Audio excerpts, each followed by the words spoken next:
Yes, now we can see about Floss rule. Floss rule is nothing but doubling the consonant at last of the word. Only 4 consonant can be doubled at last. What are the consonant can be doubled means? Like F can be doubled, L can be doubled, S can be doubled, and Z can be doubled at last. Only these 4 consonant can be doubled at last. And how we have to double the consonant means, for that we have to follow some steps.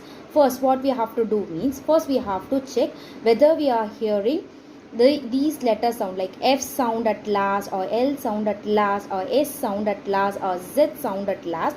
Then what we have to do means, we have to check how many vowel sounds are there.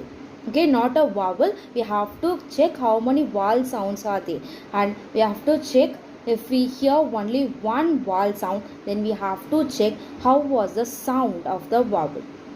If the vowel sound is short and immediately it followed by these 4 consonants like f, l, s or z sound, then we have to double that consonant at last of the word. Okay, for example, the word glass.